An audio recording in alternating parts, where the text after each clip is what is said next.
জাতীয় ঐক্যমত্য কমিশন এনসিসির প্রস্তাব সংশোধন করেছে, পরিবর্তন করেছে। এনসিসির পরিবর্তে জাতীয় ঐক্যমত্য কমিশনের পক্ষ থেকে সাংবিধানিক ও সংবিধিবদ্ধ প্রতিষ্ঠানের নিয়োগ কমিটির কথা বলা হয়েছে।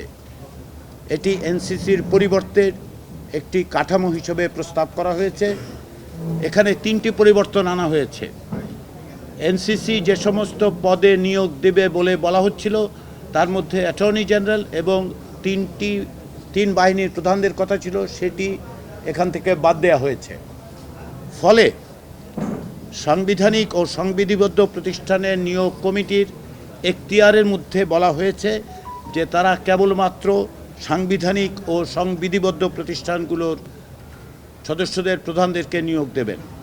দ্বিতীয় যে পরিবর্তনটি এনসিসির থেকে এই নতুন কমিটির ক্ষেত্রে করা হয়েছে, সেটি হচ্ছে যে এর কাঠামোগত অর্থাৎ কারা সদস্য হবেন সেখানে পরিবর্তন আনা হয়েছে।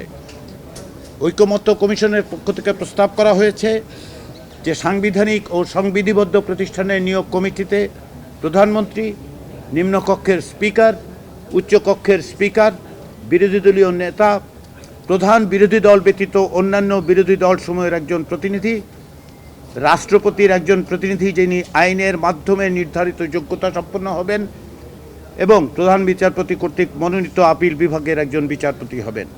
আপনারা লক্ষ্য করলে দেখবেন যে এনসিসিতে সরাসরি প্রধান বিচারপতি এবং রাষ্ট্রপতির সদস্যপদের কথা বলা হয়েছিল, এক্ষেত্রে সেটি থাকছে না। এই প্রস্তাবের পরিপ্রেক্ষিতে দীর্ঘক্ষণ ধরে আলোচনা হয়েছে, যেটা লক্ষ্য করা গেছে যে অধিকাংশ দলের ক্ষেত্র থেকে এটিকে স্বাগত জানানো হয়েছে। এ ধরনের একটি কমিটির ব্যাপারে অধিকাংশ রাজনৈতিক দল কমিশনের প্রস্তাবকে স্বাগত জানিয়েছে।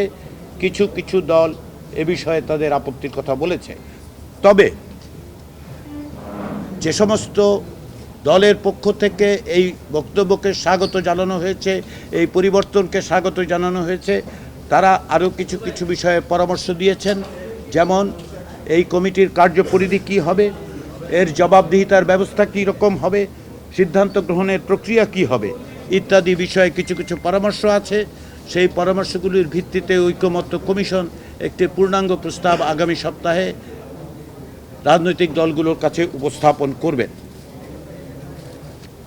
আজকের আলোচনায় প্রধানমন্ত্রীর মেয়াদের বিষয়টি পুনর্বার উঠে এসেছে। তার কারণ হচ্ছে যে বিএনপির পক্ষ থেকে সর্বশেষ যেটা বলা হয়েছিল সেটি হচ্ছে যে সাংবিধানিক প্রতিষ্ঠানে নিয়োগের জন্য যদি কোনো ধরনের কমিটি বা কমিশন তৈরি হয়, তাহলে প্রধানমন্ত্রীর মেয়াদের ব্যাপারে যে 10 বছর সেটি পুনর্বার বিবেচনা করতে হবে।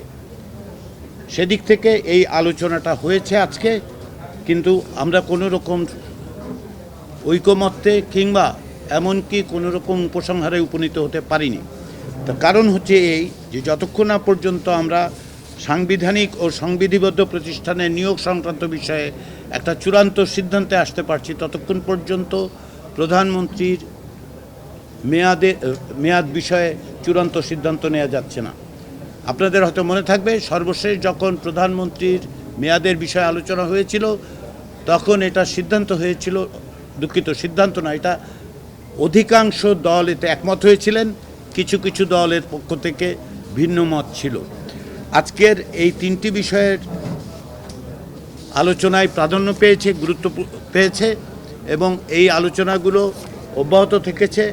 আপাত দৃষ্টে মনে হতে পারে যে আমরা একই বিষয়ে কখনো কখনো দীর্ঘ সময় ধরে আলোচনা করছি। আমরা আগেও বলেছি, জাতীয় ঐকমত্য কমিশন যেহেতু মনে করে সংবিধান একটি কম্পোজিট ডকুমেন্ট, সেহেতু বিভিন্ন বিষয়ের পরস্পর সংশ্লিষ্ট বিষয়গুলো নিয়ে আলোচনা করতে প্রয়োজন হয়ে পড়ে। আমরা সেভাবেই অগ্রসর হচ্ছি এবং সেদিক থেকে আমরা আশা করছি যে আরেকটু দ্রুততার সাথে অগ্রসর হতে পারলে ভালো হলেও আমাদের অগ্রগতির ব্যাপারে আমরা এখন পর্যন্ত অত্যন্ত আশাবাদী।